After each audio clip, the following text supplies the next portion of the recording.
ఓం దత్తాత్రేయాయ నమః. శ్రీ దత్తాత్రేయ స్వామి అష్టకం. మన సనాతన ధర్మంలో ఒక అత్యున్నతమైన సత్యం ఉంది.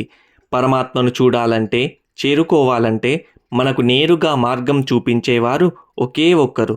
ఆయన్నే గురువు. గురువంటే కేవలం బోధించే వ్యక్తి కాదు.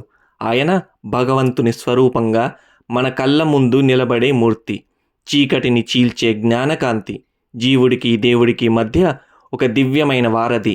ఈ తత్వాన్ని, గురువు యొక్క పరమ వైభవాన్ని మనకు స్పష్టంగా తెలియజేసే అద్భుతమైన స్తోత్రమే ఈ దత్తాష్టకం. ఈ దత్తాష్టకాన్ని 3 సంధ్యలు పారాయణం చేయటం వలన అన్నింటా విజయము, సకల విద్యలు ఆ దత్తాత్రేయ స్వామి వారి ఆశీస్సులు లభిస్తాయని ఫలశ్రుతి. గురుమూర్తిం చిదాకాశం సచ్చిదానంద విగ్రహం నిర్వికల్పం నిరాబాధం దత్తమానందమాశ్రయే. యోగాతీతం గుణాతీతం సర్వరక్షాకరం విభుం సర్వదుఃఖహరం దేవం దత్తమానందమాశ్రయే.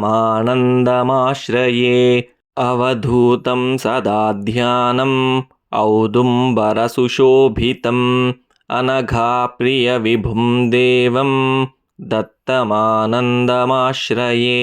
నిరాకారం నిరాభాసం బ్రహ్మ విష్ణు శివాత్మకం నిర్గుణం నిష్కళం శాంతం దత్తమానందమాశ్రయే.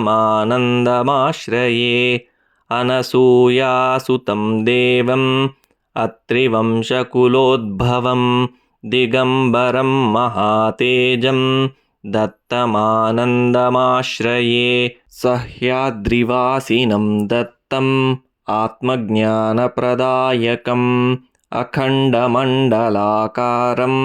దత్తమానందమాశ్రయే. పంచయజ్ఞప్రియం దేవం పంచరూపసుశోభితం గురుపరంపరం వందే దత్తమానందమాశ్రయే. దత్తమానందాష్టకం యః పఠేత్ సర్వవిద్యాజయం లభేత్.